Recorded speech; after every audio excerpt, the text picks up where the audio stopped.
प्रश्न। Good morning. आज આપણે અલ્ટરનેટિંગ કરંટમાં આગળ વધીએ।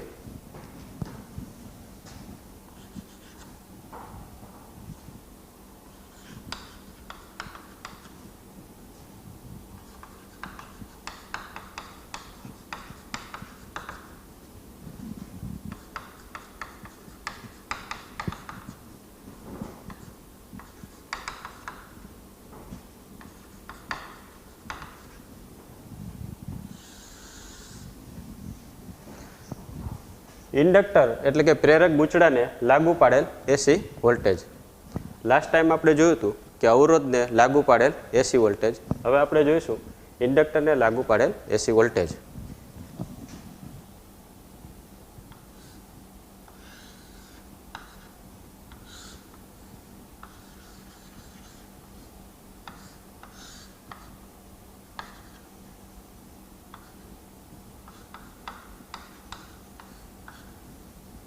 अहींया तमे जोई शको छो आ इंडक्टर है, आ एसी वोल्टेज स्त्रोत है। आ इंडक्टर ने बंने छेड़े विद्युत स्थितिमाननो तफावत जेने आपणे VL तरीके दर्शावीए। तो इंडक्टरनुं खरेखर काम शुं? तो कि इंडक्टर प्रवाहमां थता फेरफारनो विरोध करे छे।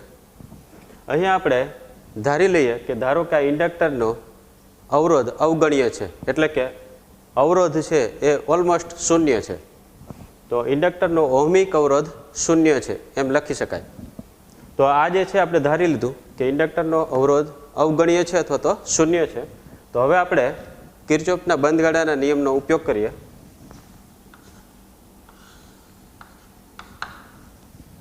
तो आ बंधगाड़ो लईए आपणे। तो एना माटे तमने खबर छे आ एप्सिलॉननी जग्याए आपणे वी पण लखी शकाय छे।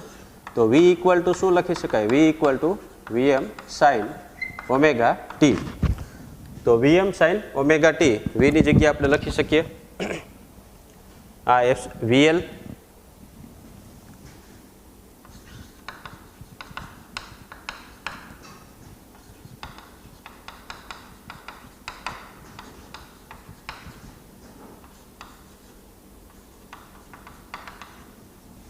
आ आपणे लगावीए। तो V minus V L equal to 0। आ छे वी छे, अहींया वीएल छे। तो V minus V L equal to 0। प्रवाह आ रीते आपणे दर्शाव्यो छे। अहींया आपणे आ कही शकीए। तो आ नाम लखी शकाय वी इक्वल टू वीएल। हवे वी तमने ख्याल छे वीएम साइन ओमेगा टी।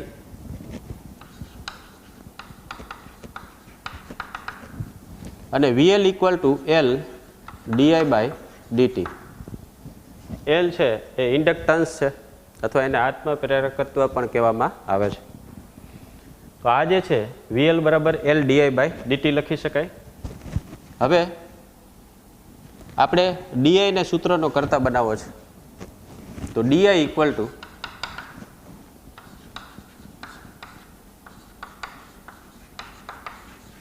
आम लखी शकाय।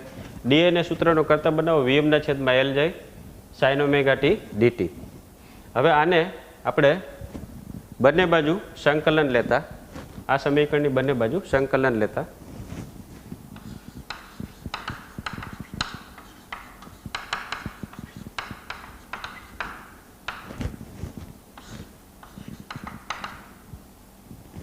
आ अचळ छे, अचळने तमे बहार काढी शको।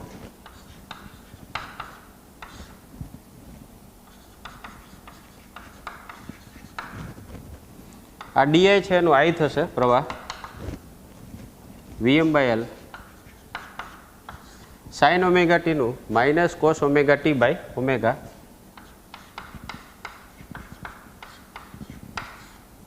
प्लस सी आवशे। सी एटले संकलन अचळांक।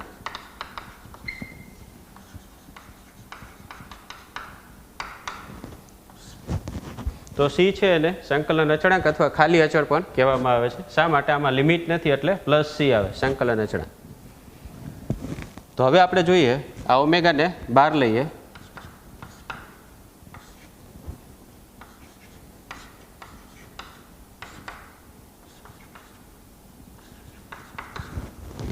हवे माइनस कोस ओमेगा टी बराबर शुं मूकी शकाय? तो के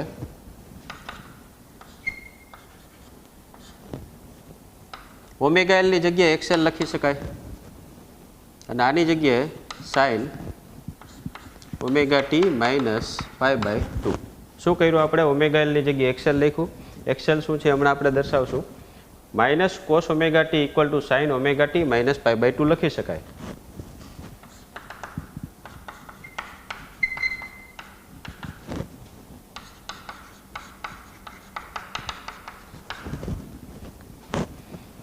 હવે એક્સએલ શું દર્શાવે છે? તો કે ઇન્ડક્ટરનો inductive reactance. XL equal to omega L થાય. તો આ equal to VM upon XL, જ્યાં એક્સએલ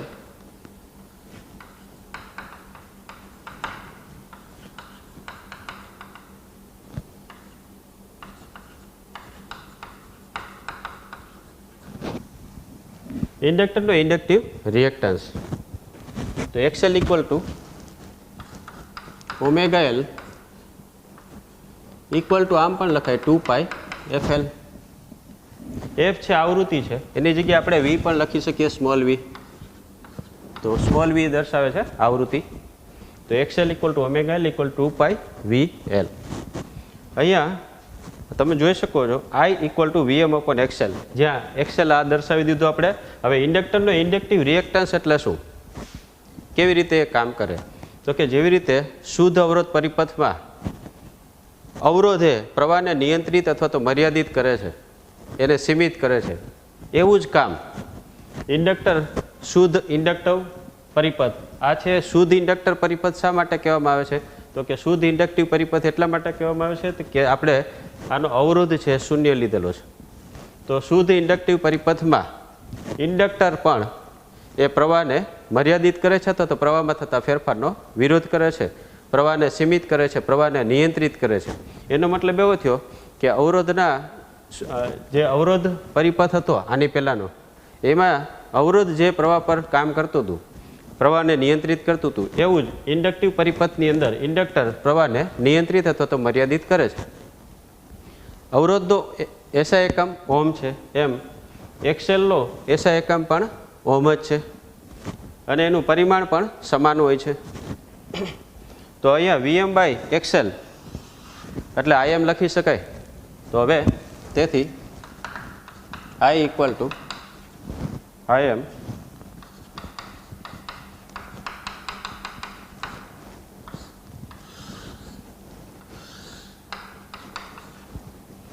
આ એવું પ્રવાહનું સમીકરણ અહીંયા આપણે લખી શકીએ, કારણ કે Im ઇક્વલ ટુ Vm/XL. તો Im શું દર્શાવે છે? મહત્તમ પ્રવાહ અથવા તો પ્રવાહનો મહત્તમ કંપ વિસ્તાર, જ્યાં Im equal to Vm/XL. Vm શું દર્શાવે છે? તો કે વોલ્ટેજનો મહત્તમ કંપ વિસ્તાર અથવા મહત્તમ વોલ્ટેજ.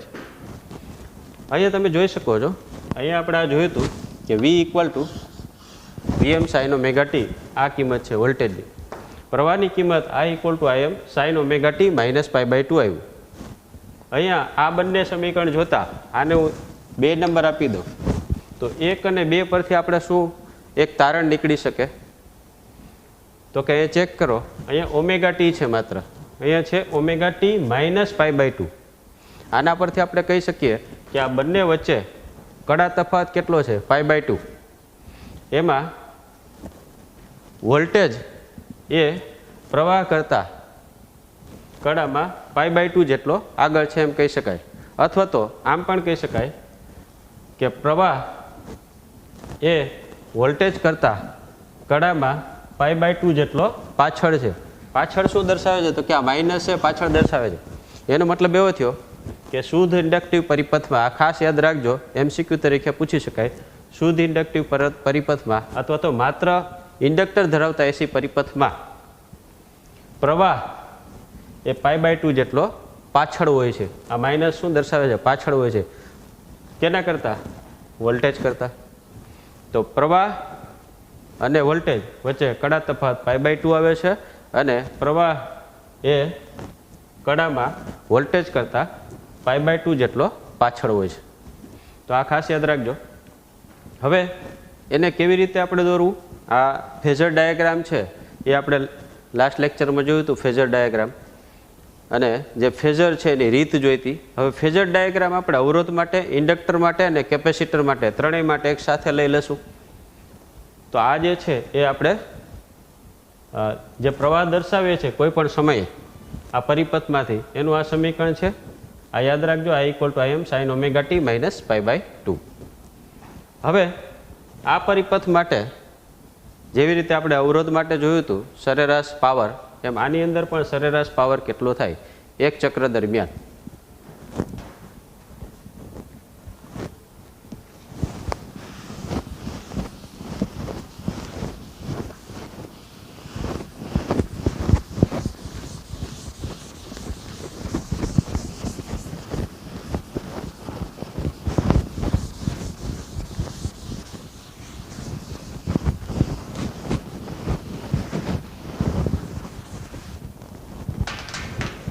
તો સરેરાશ પાવર લેતા પહેલા આપણે તત્કાલીન પાવરનું સમીકરણ લખીએ.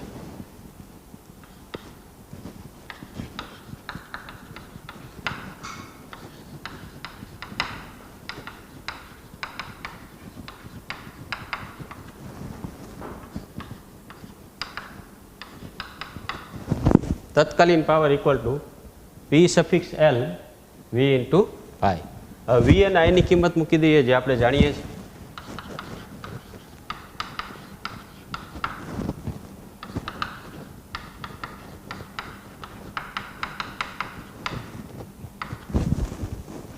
V ની જગ્યાએ આપણે Vm sin ઓમેગા t લખ્યું, I ની જગ્યાએ Im sin omega t minus π/2. હમણાં તારવેલું હતું આપણે સમીકરણ. હવે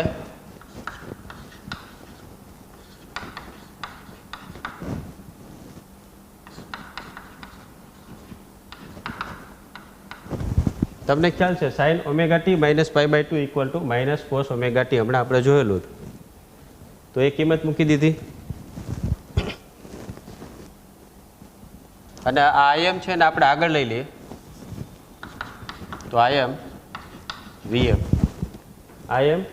Vm, આ sin ઓમેગા t અને આ sin ઓમેગા t માઇનસ π/2 નું માઇનસ કોસ ઓમેગા t. આ જે છે તત્કાલીન પાવર છે એક ચક્ર દરમિયાન. હવે આપણે તત્કાલીન પાવરની જગ્યાએ સરેરાશ પાવર લઈએ એક ચક્ર દરમિયાન.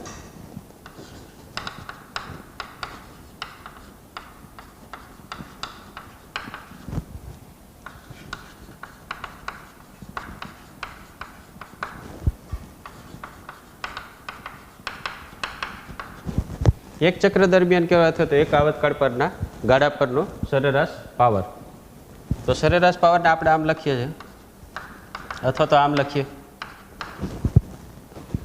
તો આની કિંમત આપણે અહીંયા મૂકી દઈએ. તો આ રીતે લખાય ઇક્વલ ટુ માઇનસ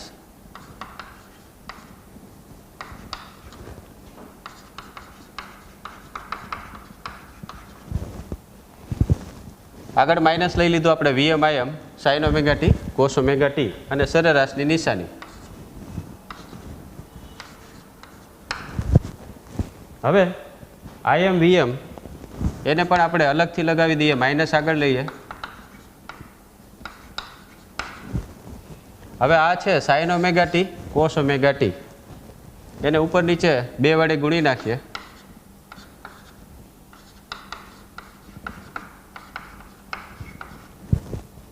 અને એનું સરેરાશ લઈ લઈએ.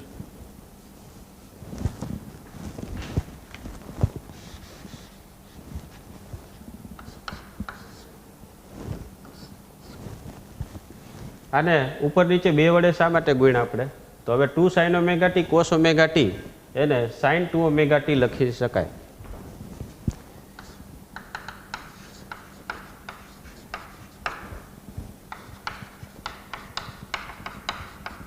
ઉપર નીચે કયો અથવા અંશ અને છેદને 2 વડે ગુણી નાખ્યા. તો હવે માઇનસ Im Vm એની કિંમત Im Vm જ થશે. આ સરેરાશ મૂલ્ય એ જ એનું મૂલ્ય થશે અને 2 પણ બહાર નીકળશે. તો Im Vm/2, Im Vm ને આ 2 અહીંયા 2 sin omega t cos omega t બરાબર શું થાય? તો કે સરેરાશ sin 2 ઓમેગા t.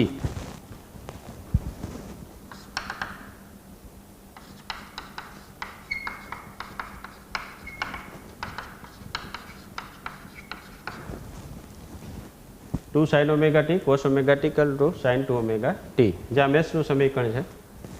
હવે એક આવર્તકાળ માટે તમને ખ્યાલ છે, મેં આગળ કીધું હતું કે sin 2 ઓમેગા ટીની કિંમત 0 થાય. તો સરેરાશ પાવર ઇક્વલ ટુ 0, કારણ કે આ 0 થઈ જાય. આની કિંમત જો 0 હોય તો 0 ઇન્ટુ આ, તો આ 0 થશે. તો સરેરાશ પાવર કેવો થયો? 0. અને અહીંયા લખી શકાય એક આવર્તકાળ પરના ગાળાનું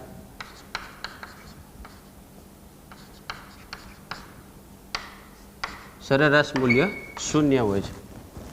તો સરેરાશ મૂલ્ય આનું 0, અહીંયા કિંમત મૂકી દીધી, તો સરેરાશ પાવર કેવો છે? 0. એનો મતલબ એવો થયો કે શુદ્ધ ઇન્ડક્ટિવ પરિપથની અંદર જ્યારે એસી સ્ત્રોત જોડવામાં આવે ત્યારે વપરાતો પાવર કેવો હોય? 0 હોય છે. પાવરનો વ્યય થતો નથી.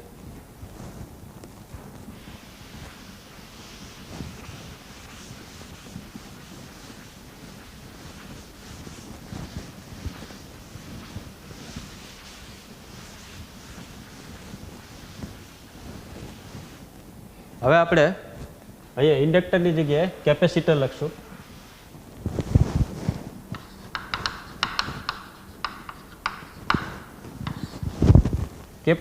કેપેસિટરને લાગુ પાડેલ એસી વોલ્ટેજ. તો કેપેસિટર માટે આપણે અહીંયા કેપેસિટર દર્શાવી દેશું ઇન્ડક્ટરની જગ્યાએ.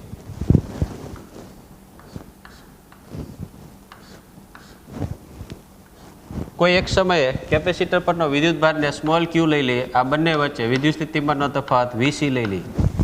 કેપેસિટરના બે છેડે વિદ્યુત સ્થિતિમાનનો તફાવત વીસી અને કોઈ એક સમયે કેપેસિટર પરનો વિદ્યુતભાર ક્યુ છે.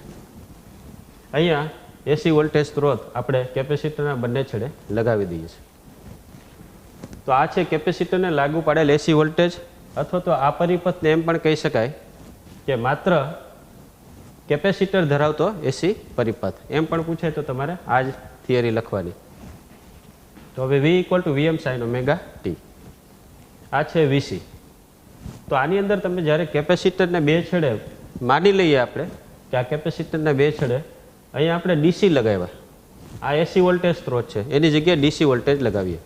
તો આની પહેલાં મેં તમને સમજાવ્યું હતું કેપેસિટરના બે છેડે જ્યારે ડીસી સોર્સ લગાવીએ ત્યારે વિદ્યુતભાર આમાં સંગ્રહ થતો જાય છે, અને વિદ્યુતભારનો સંગ્રહ થતો જાય એટલે કેપેસિટર ચાર્જ થાય છે, એટલે વિદ્યુતભારિત થાય છે. પછી કેપેસિટરના બે છેડાને આપણે આ બેટરી હટાવી દઈએ, ડીસી સોર્સ હટાવી દઈએ, પછી કેપેસિટરના બે છેડાને આપણે શોર્ટ કરીએ તો કેપેસિટર ડિસ્ચાર્જ થાય છે, કારણ કે સ્પાર્ક થાય છે અને એ વિદ્યુત ઉર્જાનું ઉષ્મા ઉર્જા સ્વરૂપે વેડફાઈ જાય છે. આ ડીસી સ્ત્રોતની વાત આપણે કરી કે ડીસી સપ્લાય હોય તો કેપેસિટરના બે છેડે ડીસી સપ્લાય હોય તો કેપેસિટર ચાર્જ થાય છે. અને પછી જ્યારે વિદ્યુતભારનો સંગ્રહ ફૂલ થાય ત્યારે કેપેસિટર ચાર્જ થવાનું બંધ થાય છે. જ્યારે એસી સપ્લાયમાં ચેક કરો, એસી સપ્લાયમાં આ રીતે હોય છે, આવું સિગ્નલ છે.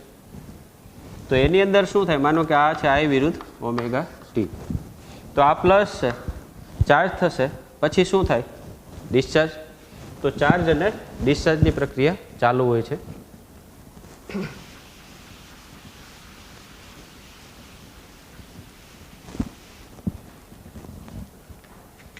તો આ જે છે એ આપણે આને પણ એમ કહીશું કે આ શુદ્ધ કેપેસિટિવ પરિપથ છે, જેનો ઇન્ડક્ટન્સ કેવો લેવામાં આવે છે? 0 લેવામાં આવે છે, ઓલમોસ્ટ ઇક્વલ ટુ. તો આ શુદ્ધ કેપેસિટિવ પરિપથ. હવે આપણે જે રીતે લાસ્ટ ટાઈમ આપણે કિર્ચોફના બંધ ગાળાનો નિયમ લગાવ્યો એ જ રીતે આની અંદર લગાવીએ.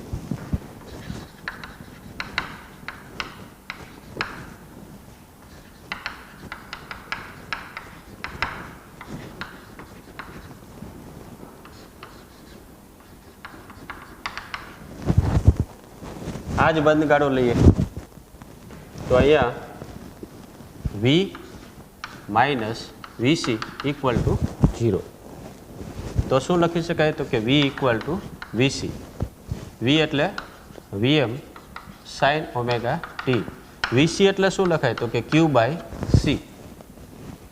આગળ આપણે ભણી ગયા કેપેસિટરમાં C = Q/V થાય, તો VC V સફિક્સ C છે, Q/C. હવે આ સમીકરણને આપણે બંને બાજુ T ની સાપેક્ષ વિકલન કરીએ, તો આ સમીકરણનું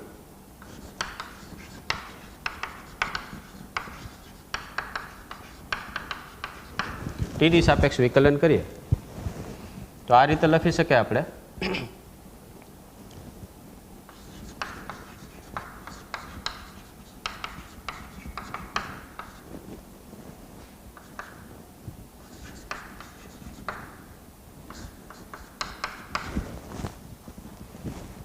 બંને બાજુ T ની સાપેક્ષ વિકલન.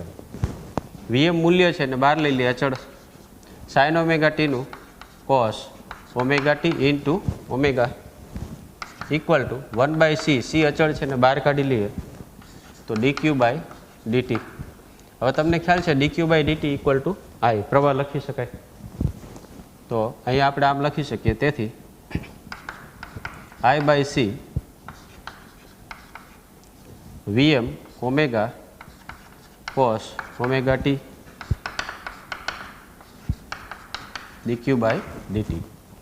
હવે I ને સૂત્રનો કરતા બનાવો તો Vm ઓમેગા C, હવે cos ઓમેગા T છે એની જગ્યાએ શું લખી શકાય, તો કે આ રીતે લખી શકાય sin ઓમેગા T પ્લસ π/2, કારણ કે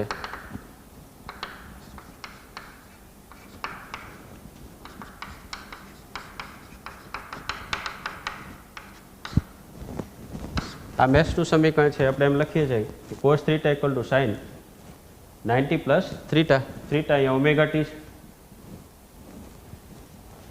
તો Vm omega C sin omega T plus π/2. હવે આને આમ પણ લખી શકાય Vm 1/ઓમેગા C sin omega T plus π/2. તમે ચેક કરો जी, આ સમીકરણને ઓમેગા C ઉપર જાય તો ઉપરનું સમીકરણ આવી જાય, ખાલી ઓમેગા C ને આપણે 1 ના છેદમાં લીધેલું છે. હવે 1/ઓમેગા C = xc થાય,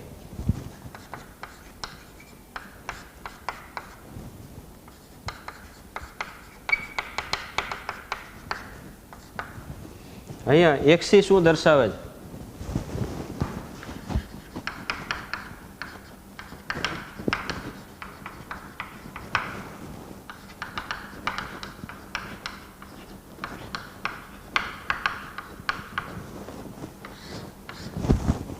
xc કેપેસિટરનો કેપેસિટિવ રિએક્ટન્સ.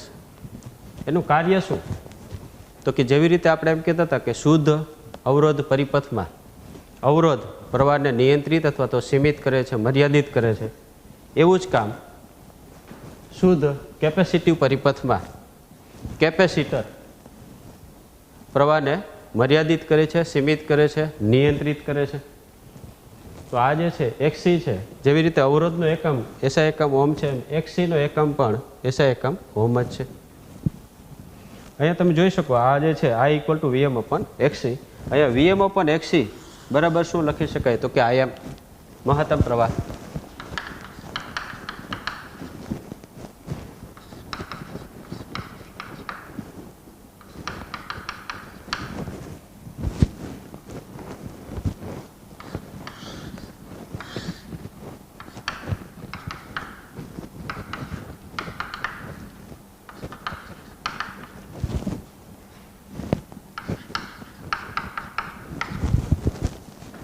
તો Im = Vm/xc. Im શું દર્શાવે છે, પ્રવાહનો મહત્તમ કંપ વિસ્તાર અથવા તો પ્રવાહનું મહત્તમ મૂલ્ય, Vm મહત્તમ વોલ્ટેજ, xc કેપેસિટરનો કેપેસિટિવ રિએક્ટન્સ. અહીંયા xc બરાબર આમ પણ લખી શકાય, આ xc જે લખેલું છે એની જગ્યાએ તમે આમ લખી શકો 1/ઓમેગા C. શા માટે અહીંયા લખ્યું આપણે xc = 1/ઓમેગા C, તો 1/ઓમેગા C બરાબર xc મૂકી દીધું. તો અહીંયા ઓમેગાની જગ્યાએ પાછું શું લખી શકાય, 2π/Vc. આ V શું દર્શાવે છે, આવૃત્તિ, તો 1/2π/Vc xc. અને એક્સેલમાં આપણે શું જોયું હતું, તો કે એક્સેલ = ઓમેગા L = 2π/VL. આ ઇન્ડક્ટરમાં જોયું હતું આ આપણે કેપેસિટરમાં જોયું. આને શું કહેતા હતા આપણે? તો કે કેપેસિટરનો કેપેસિટિવ રિએક્ટન્સ. આને શું કહેતા હતા? ઇન્ડક્ટરનો ઇન્ડક્ટિવ રિએક્ટન્સ. એનું મૂલ્ય છે અહીંયા વી છે આવૃત્તિ છે, એલ છે ઇન્ડક્ટન્સ છે, અહીંયા વી છે આવૃત્તિ, સી છે કેપેસિટન્સ છે. હવે તમને ઘણી વખત કોમ્પિટિટિવ એક્ઝામમાં તમને એમ પૂછે કે એક્સી વિરુદ્ધ વીનો આલેખ કેવો હોય. તો એક્સી વિરુદ્ધ વીનો આલેખ, તો તમને ખ્યાલ છે કે આ અચળ છે અને આ પણ અચળ છે. તો આના પરથી તમે એમ લખી શકો કે એક્સી પ્રોપોર્શનલ ટુ 1/v, અને એક્સી પ્રોપોર્શનલ ટુ 1/v થાય એટલે કે આવૃત્તિ, તો એનો આલેખ કેવો થયા? વ્યસ્ત પરમાણુ મેં તમને સમજાવ્યું હતું. તો અતિવલય, તો અતિવલય. એ જ રીતે આની અંદર તો કે આ જે છે આની અંદર અચળ શું છે? 2π અને એલ. તો એક્સએલ પ્રોપોર્શનલ ટુ શું થાય? વી. આનો આલેખ કેવો થાય? એક્સએલ વિરુદ્ધ વીનો આલેખ પૂછાય. તો આ પ્રોપોર્શનલ છે, સમપ્રમાણ છે, તો આ રીતે આવશે.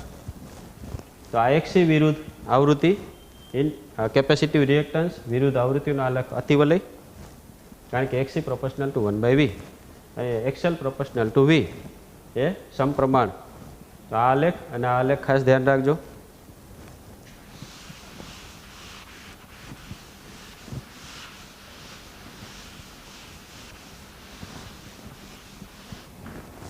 હવે આ એક સમીકરણ અને આની પહેલાંનું સમીકરણ, આ હવે પાછું આને સરખાવી આપણે 1 અને 2. તો 1 અને 2માં તમને ખ્યાલ આવશે કે અહીંયા માત્ર ઓમેગા ટી છે અને અહીંયા શું છે? Omega T plus π/2. તો એનો મતલબ એવો થયો કે શુદ્ધ કેપેસિટિવ પરિપથની અંદર પ્રવાહ કડામાં કેટલો આગળ હોય છે? π/2 આગળ. કેવી રીતે કીધું આપણે? આ પ્લસ છે એટલા માટે. તો પ્રવાહ છે એ અહીંયા પ્લસ દર્શાવે છે શું? વોલ્ટેજ કરતાં π/2 જેટલો કડામાં આગળ હોય છે. આની અંદર તો આ જે વિધાન છે ખાસ યાદ રાખજો, એમસીક્યુમાં આ પૂછી શકાય છે અને પૂછાયેલું પણ છે. તો બે વિધાન અલગ અલગ રીતે, આ જ પ્રશ્નના બે વિધાન અલગ અલગ રીતે પૂછી શકાય. ફોર એક્ઝામ્પલ, આપણે વીથી સૂત્રનો કરતાં બનાવીએ તો વોલ્ટેજ એ પ્રવાહ કરતાં π/2 જેટલો પાછળ હોય છે. અથવા અહીંથી સ્ટાર્ટ કરીએ તો પ્રવાહ એ, આને સૂત્રનો કરતાં બનાવીએ, આ રીતે વિધાન બનાવીએ, પ્રવાહ એ વોલ્ટેજ કરતાં π/2 જેટલો આગળ હોય છે. અહીંયા પ્લસ છે, તો કડામાં π/2 જેટલો આગળ હોય છે પ્રવાહ. ખાસ યાદ રાખજો, એમસીક્યુ તરીકે પૂછી શકાય અને પૂછાયેલું પણ છે.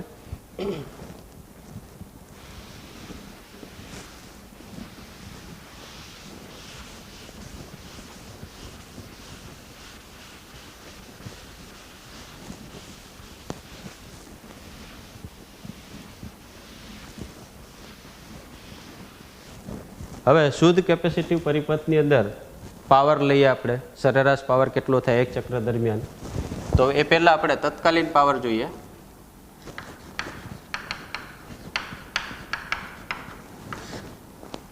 P = V × I. P suffix C કહીએ, ઓમાં P સફિક્સ L કીધું હતું આપણે, તો P suffix C = V × I.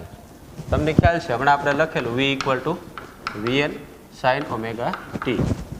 આ સમીકરણ લીધું અને આઈનું સમીકરણ આપણે તારવેલું હતું.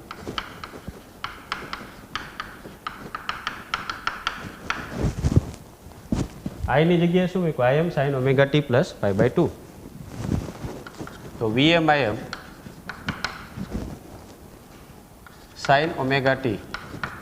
હવે આની જગ્યાએ શું લખી શકીએ? cos ωt.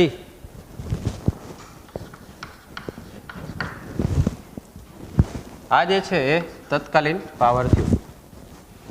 હવે આપણે સરેરાશ પાવર શોધીએ એ પહેલાં તમને ખ્યાલ છે કે આપણે આનો એક ચક્ર દરમિયાન સરેરાશ પાવર કેમ લખાય?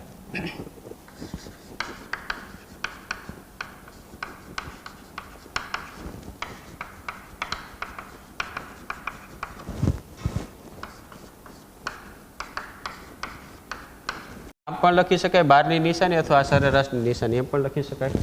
તો આ પીસીની કિંમત અહીંયા મૂકી દઈએ.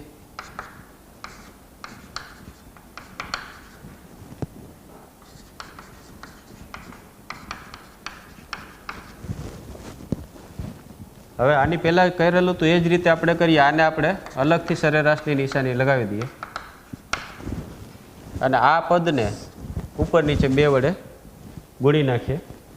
અંશ અને છેદને 2 વડે ગુણતા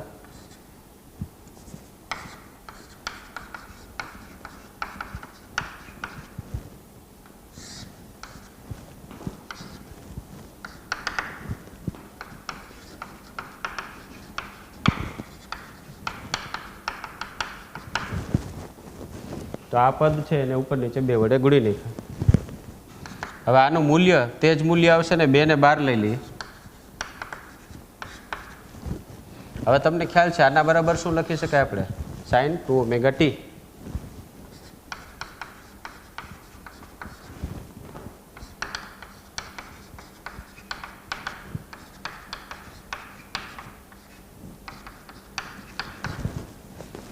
sin 2 omega t equal to 2 sin omega t cos omega t. તો આની જગ્યાએ આપણે આ મૂકી દીધું.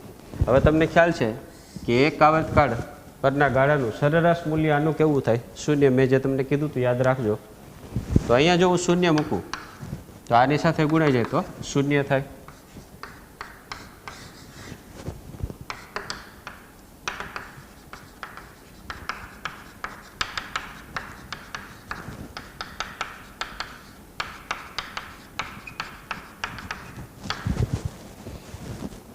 તો અહીંયા સરેરાશ પાવર કેવો આવ્યો? શૂન્ય. એનો મતલબ એવો થયો કે માત્ર કેપેસિટર ધરાવતા એસી પરિપથમાં પણ પાવર વપરાતો નથી, પાવરનો વ્યય થતો નથી. સરેરાશ પાવર કેવો હોય? શૂન્ય હોય છે. ખાસ યાદ રાખજો, MCQ તરીકે પૂછી શકાય.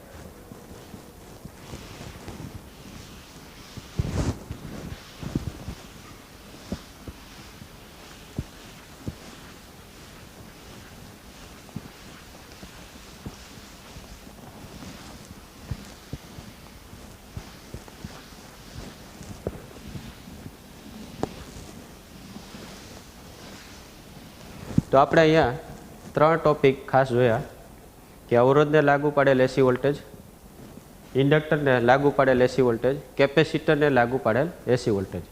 હવે આ 3 પરિપથ માટે આપણે ફેઝર ડાયાગ્રામ દોરીએ કે V અને I વિરુદ્ધ ઓમેગા ટીનો આલેખ માત્ર અવરોધ ધરાવતા એસી પરિપથ માટે, માત્ર ઇન્ડક્ટર ધરાવતા એસી પરિપથ માટે, માત્ર કેપેસિટર ધરાવતા એસી પરિપથ માટે કેવા થાય. તો ફેઝર ડાયાગ્રામ આપણે સમજીએ. લાસ્ટ લેક્ચરમાં આપણે ફેઝર ડાયાગ્રામ વિશે કન્સેપ્ટ સમજેલો હતો, એના પરથી જ આપણે આગળ વિચારીએ.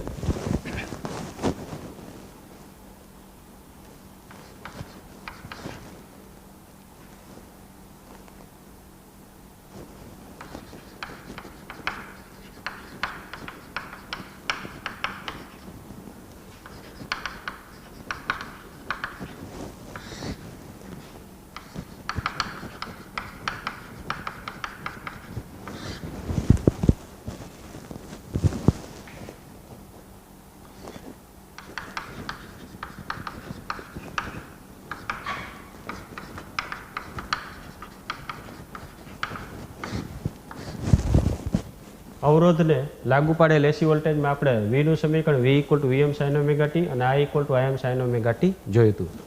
આની અંદર તમે ચેક કરો, V અને I વચ્ચે કોઈ કડા તફાવત નથી. V અને I બંને સમાન કડામાં છે.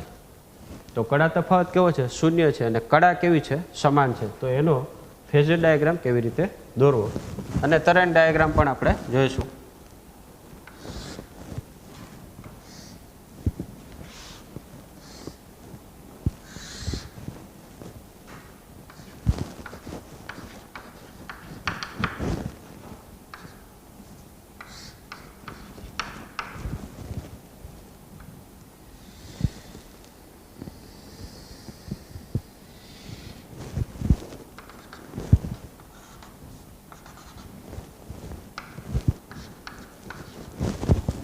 આ છે વીનો આપણે સમજીએ તો આઈનો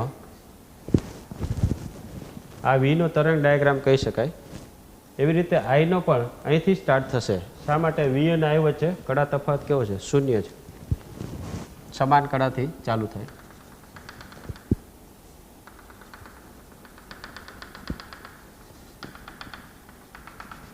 આ રીતે થશે. તો ત્રુટક રેખાથી આપણે પ્રવાહનો તરંગ ડાયાગ્રામ દોરેલો છે અને આ વોલ્ટેજનો.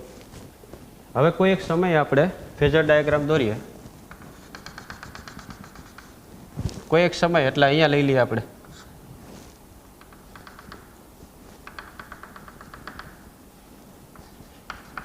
T1 સમયે. એટલે આને આપણે આ જે બિંદુ છે એને ઓમેગા T1 લીધું, એને આપણે વાયક્ષને સમાંતર લાઈન દોરી લીધી. કેવી રીતે ફેઝર ડાયાગ્રામ દોરવું એ સમજીએ. ત્રણેય માટે આ કોમન રહેશે ઓમેગા T1. અહીંથી આપણે આગળ લઈએ.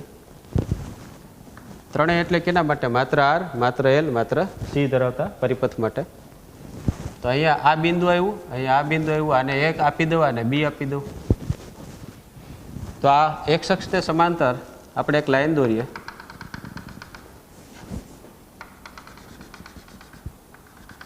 આ રીતે. એ જ રીતે એક અક્ષને સમાંતર બી માંથી લાઈન દોરીએ.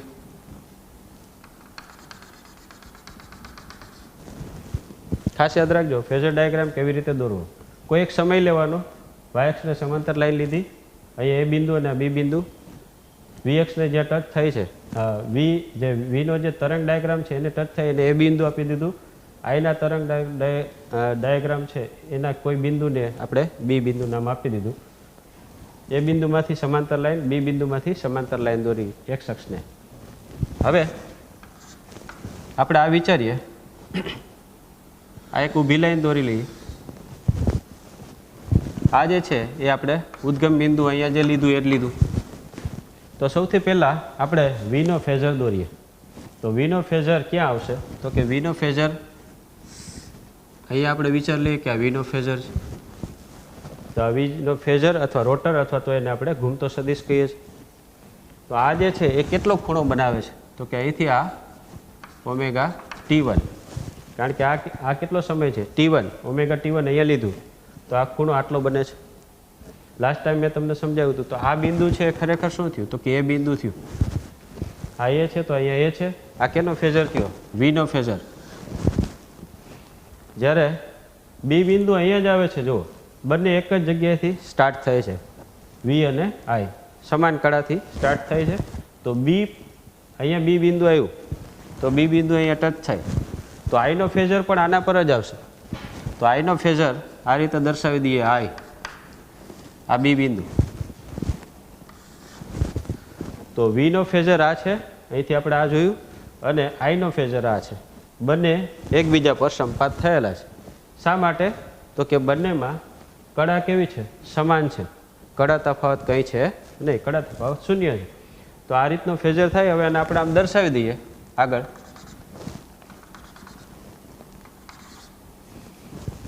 તો આ જે છે વીનો ફેઝર છે, તો આને આપણે અહીંથી આ Vm સાઇન ઓમેગા ટી આ રીતે દર્શાવી શકાય. આ જે છે Vm સાઇન ઓમેગા ટી, તો આ શું કહેવાય? Im sine omega T. T1 લીધું કારણ કે અહીંયા T1 છે, આ T1 તો ઓમેગા T1. તો અહીંયા પણ આ રીતે દર્શાવી શકાય Im સાઇન ઓમેગા T1. આટલો ભાગ V માટે છે તો Vm સાઇન ઓમેગા T1. આ ભાગ છે I માટે છે તો Im સાઇન ઓમેગા T1. તો આ છે ફેઝર ડાયાગ્રામ.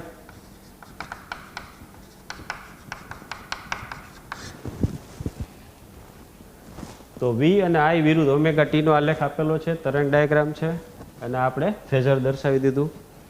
તો આ ખાસ યાદ રાખજો, જેવી રીતે અવરોધને લાગુ પડેલ એસી વોલ્ટેજમાં આપણે જોયું એવી જ રીતે આપણે હવે એના પછીનું શું લીધું તો આપણે ઇન્ડક્ટર માટે જોઈએ.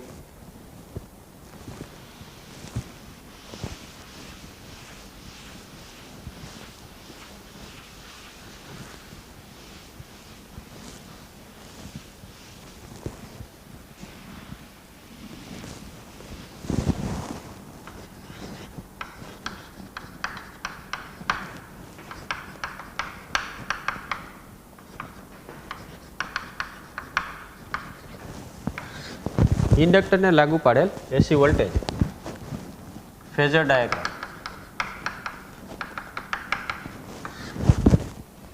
તો એમાં પણ તમને ખ્યાલ છે V equal to Vm sine omega T, I equal to Im sine omega T minus pi by 2. આ સમીકરણ આપણે મેળવેલું.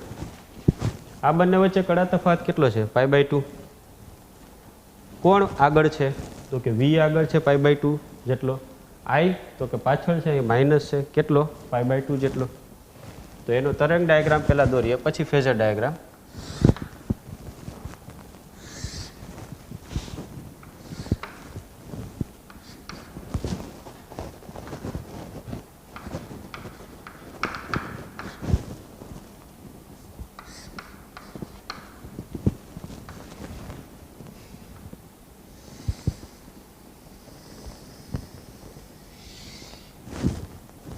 આ છે વીનો તરંગ ડાયાગ્રામ, વોલ્ટેજ. હવે પ્રવાહ છે એની અંદર પ્રવાહ છે π/2 જેટલો પાછળ છે. π/2 જેટલો પાછળ એટલે અહીંથી સ્ટાર્ટ કરીએ આપણે.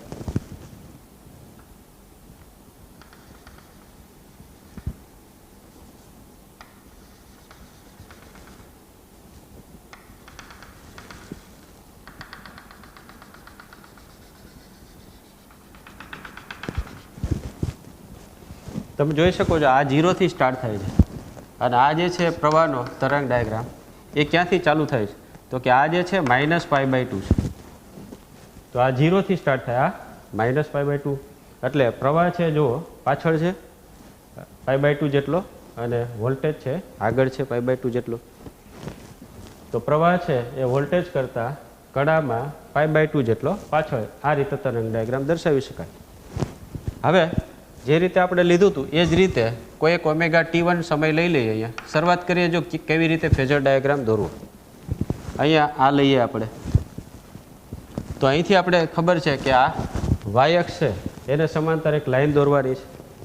તો આ ωt1 એને સમાંતર આપણે એક લાઈન દોરીએ. તો આ લાઈન અહીંયા v જે તરંગ ડાયાગ્રામ છે ત્યાં આપણે એ બિંદુ આપીએ છીએ, અને આ I માટે છે ત્યાં આપણે B બિંદુ આપી દઈએ. હવે આ જે છે એ x અક્ષ લંબાવી દઈએ. આને સમાંતર બંને બિંદુમાંથી એક પેરેલલ લાઈન, B બિંદુમાંથી પણ પેરેલલ લાઈન x અક્ષને આ રીતે દોરી દીધી.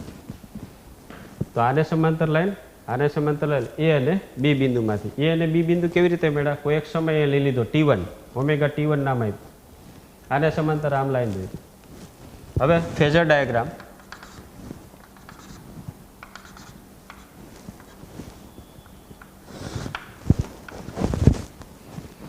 તો ફેઝર ડાયાગ્રામમાં આ આપણે જે રીતે ઉગમ બિંદુ દર્શાવ્યું એ રીતે ઉગમ બિંદુ. તો સૌથી પહેલાં વીનો ફેઝર દોરીએ. તો વીનો ફેઝર આ રીતે દર્શાવીએ. તો આ વીનો ફેઝર, અને આ ωt1 છે અહીંયા. તો અહીંયા આપણે આ ખૂણો લઈ લઈએ ωt1. હવે I નો ફેઝર દર્શાવવો છે. આ ત્રુટક રેખાથી I છે. I નો ફેઝર દર્શાવવા માટે I નો ફેઝર મૂકવો ક્યાં? બંને વચ્ચે π/2 જેટલો કડા તફાવત છે. તો I જે છે એ પાછળ છે એટલે માઇનસ છે. તો પાછળ છે એને દર્શાવવા માટે અહીંયા દોરવું પડે આપણે. તો π/2 જેટલો પાછળ. આ I નો ફેઝર. આ છે 90 ડિગ્રીથી. તો I છે એ V કરતાં પાછળ છે. જો આ બાજુ V છે આગળ છે. આને આપણે સમજવું હોય રિયલમાં તો તમને ખ્યાલ હોય તો ઘૂમતો સદિશ આ રીતે આગળ વધતો તો એન્ટી ક્લોકવાઇઝ. તો એન્ટી ક્લોકવાઇઝ આમ વિચારીએ તો તીર જે બાજુ આવે છે એ આગળ હોય છે. આ તીર છે અને એનું જે પૂછ છે એ પાછળ હોય છે. તો જુઓ I છે પાછળ છે, V છે આગળ છે.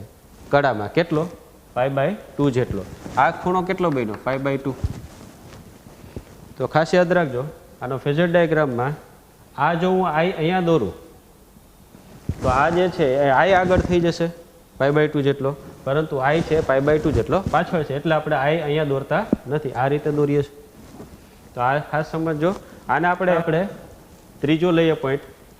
એ પહેલાં અહીંયા જેવી રીતે આપણે દર્શાવેલું હતું એ રીતે દર્શાવીએ આને. તો Vm sin ωt1 આટલું થશે. ફેઝર ડાયાગ્રામ આટલો.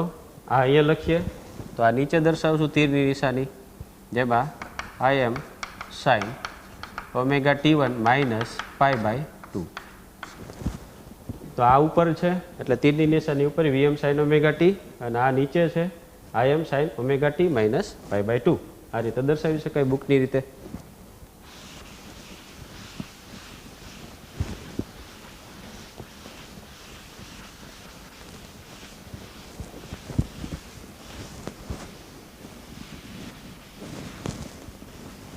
હવે ત્રીજો પોઈન્ટ લઈએ.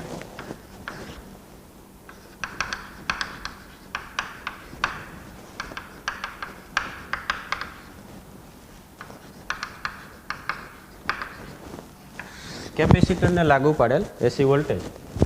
એ માટે આપણે આ લખીએ V ઇક્વલ ટુ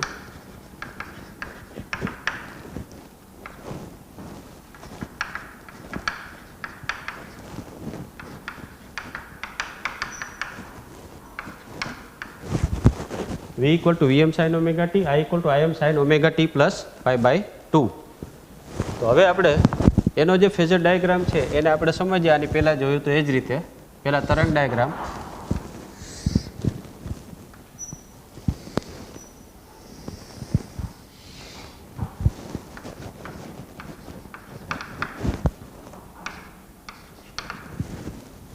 આ છે V નો.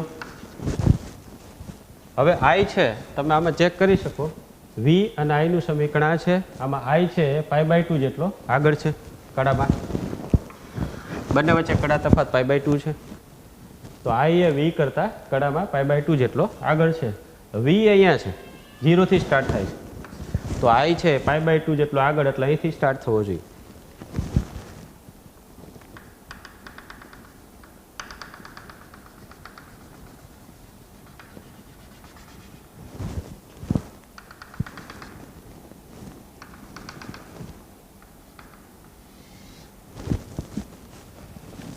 તમે ચેક કરી શકો આ 0 છે તો આ શું છે પાઈ બાય 2. તો આ I નો છે તરંગ ડાયાગ્રામ. આ V નો તરંગ ડાયાગ્રામ, આ I નો તરંગ ડાયાગ્રામ છે. હવે આનો ફેઝર દોરીએ. સ્ટાર્ટ કરીએ આની પહેલાં જે રીતે R અને L માં જોયું હતું એ જ રીતે C માં જોઈએ. સૌથી પહેલાં અહીંયા T1 લઈ લઈએ.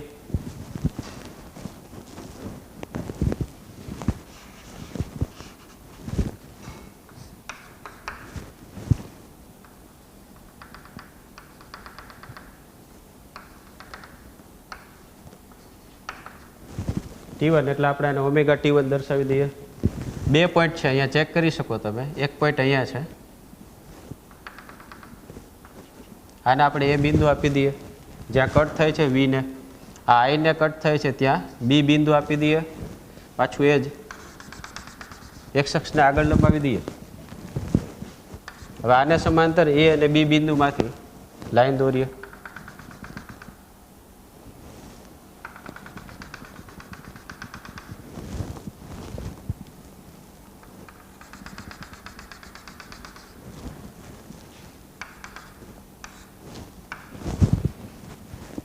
એને આને સમાંતર A બિંદુમાંથી લાઈન, આને સમાંતર B બિંદુમાંથી લાઈન આપણે દોરી દીધી ત્રુટક રેખાથી. હવે ફેઝર ડાયાગ્રામ. તો આ ઉગમ બિંદુ, અહીંયા ઉગમ બિંદુ લઈ લઈ. પહેલાં V નો ફેઝર. તો V નો ફેઝર આપણે આમ દોરી શકાય. આ V નો ફેઝર. તો I નો ફેઝર ક્યાં આવશે? તો કે પાઈ બાય 2 જેટલો આગળ છે I. I આગળ છે એટલે આપણે આ બાજુ જ દોરવો પડે. આ બાજુ ના ચાલે કારણ કે આ પાછળ થાય. તો I નો ફેઝર પાઈ બાય 2 જેટલો આગળ છે. I નો આ પાઈ બાય 2. તો આ જે છે એ V કરતાં I પાઈ બાય 2 જેટલો આગળ છે. ફેઝર આ દર્શાવી શકાય. એ જ રીતે આપણે આમાં લખી શકાય. આમ આ છે Vn sin omega t1. આ છે ઓમેગા T1. અહીંયા આપણે આમ દર્શાવી શકીએ Im sin omega t plus pi by 2. આ જે છે Vm sin omega T1, આ છે Im sin omega T1 plus pi by 2. તો આ છે ફેઝર ડાયાગ્રામ. તમે આ જોઈ શકો. આ છે કેપેસિટરને લાગુ પાડેલ એસી વોલ્ટેજ માટે. આને બીજી રીતે પણ આ રીતે દર્શાવી શકો. માનો કે આની પહેલાં જોયું હતું એ જ રીતે આ X અને આ Y, આ ધન X ધન Y ઋણ x ઋણ y. ફોર એક્ઝામ્પલ આના પર આપણે વીનો ફેઝર લઈએ, ધન એક્સ અક્ષ ઉપર વીનો ફેઝર લીધો તો વી છે એ પાછળ છે, જુઓ આઈ છે આગળ છે. આઈ આગળ કરવા માટે આઈનો ફેઝર અહીંયા જ લેવો પડે આપણે. આઈ આ π/2 જેટલો આગળ. તીરની નિશાની આમ દર્શાવો, આમાં તીરની નિશાની આ રીતે દર્શાવો તો આઈ આગળ છે. આમાં તીરની નિશાની જે બાજુ આ જે તીરની નિશાની હોય એ આગળ હોય. એ જ રીતે તમે આમાં દર્શાવી શકો આ રીતે.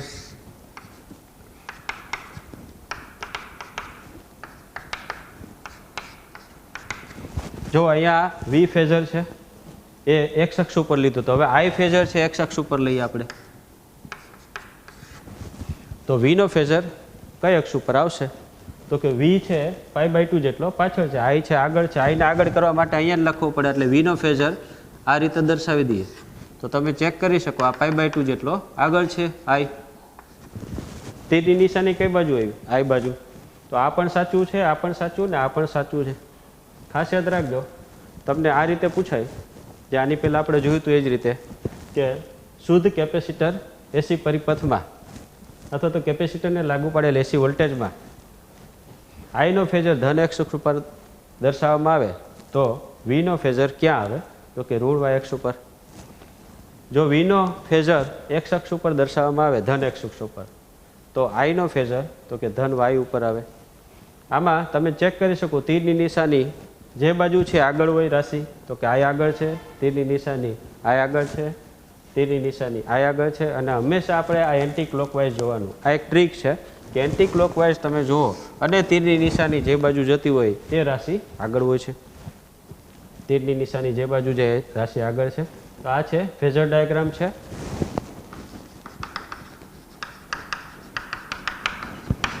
કેપેસિટરને લાગુ પડેલ એસી વોલ્ટેજ માટે. આઈ હોપ કે તમને આ કન્સેપ્ટ ખ્યાલ આવી ગયો હશે. તો આ પછી આપણે નેક્સ્ટ લેક્ચરમાં ઘણું બધું આગળ જોઈશું જે તમને કોમ્પિટિટિવ એક્ઝામમાં પણ કામ લાગે. અહીં સુધી આપણે રાખશું. Thank you very much.